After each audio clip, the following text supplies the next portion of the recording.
My garden is filled with many different species of animal, all different and unique in their own way. But there's one that stands out the most. One that has lived here longer than I have. One that has mastered the land and the water. One so robust that it has conquered other people's gardens. I'm of course talking about the newts. What's the backstory behind these newts?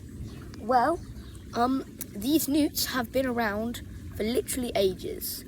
I would say this house is very old. I don't know how old it's probably like 300 years old. So yeah, so when we first bought the house, I looked into the pond and I saw a male smooth newt about that big, clinging onto the wall, and then it just went back into the shadows. And the pond did not look as pretty as it is now. It actually looks really disgusting. So basically, this little bog garden thing actually used to be an entire pond. So there was 3 ponds. That middle pond, this pond that used to be a pond, but now it's a bog garden. And then there was a pond over there, but it was pretty much inhabited, like nothing lived in there. So the newts primarily lived in these 2, and when we did the place up a bit, we filled this one in and turned it into a garden, and then we only had this one left. But there's a bad thing that came along. Fishes came along. And if you didn't know, fish actually eat newt eggs. And with these newts being an endangered species, it wasn't very good. So we made this little wildlife pond so that the newts can breed in here without getting eaten. But there's a problem. Every winter, the newts get out of the pond and then they like hibernate under rocks and stuff.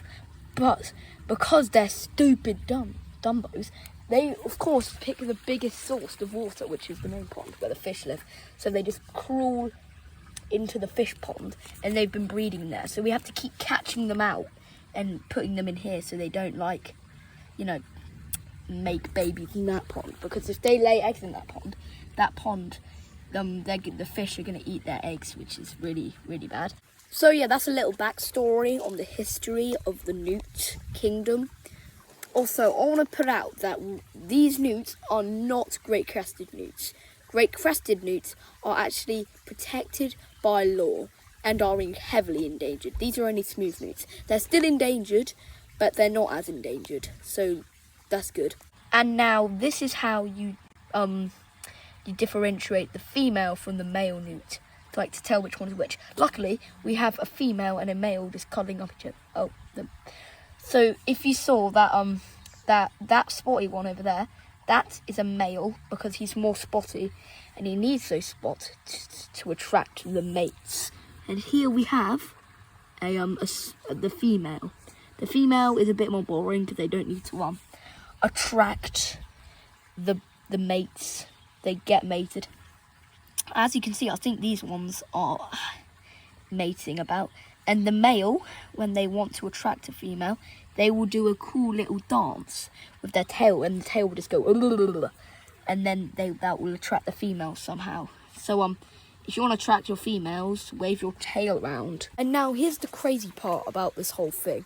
There is so many newts from our breeding, and this breeding project, most of it has just been happening naturally.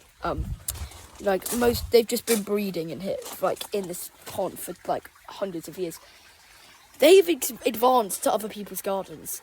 We have our neighbours coming in with buckets, and they are just filled with newts because they just see them on the ground and they look injured and stuff, and they just bring it to us because we're the newt kings and queens. There are women in this household. Anyway, so people just bring in newts, and then we put them in our pond so they can breed and be happy. Oh, there's a newt there. He's not supposed to be there. Actually no, that's a female. She's meant to be in the other pond. And she looks really pale. That's a really pale newt. So what we're going to do is we're just going to scoop her. Where's she gone? Where's she gone? She's disappeared. Oh, there she is. So what we do is just... she's gone. They're quite hard to catch, these newts.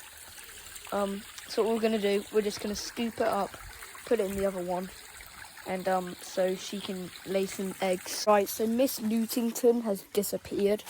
So that newt we saw earlier that I tried to catch has just vanished somewhere. I have no idea. So yeah, that is my whole newt breeding project. If you enjoyed this video, please consider subscribing. It helps me a lot and it helps the channel a lot too. And yeah, so please subscribe. Have a good day. Goodbyes.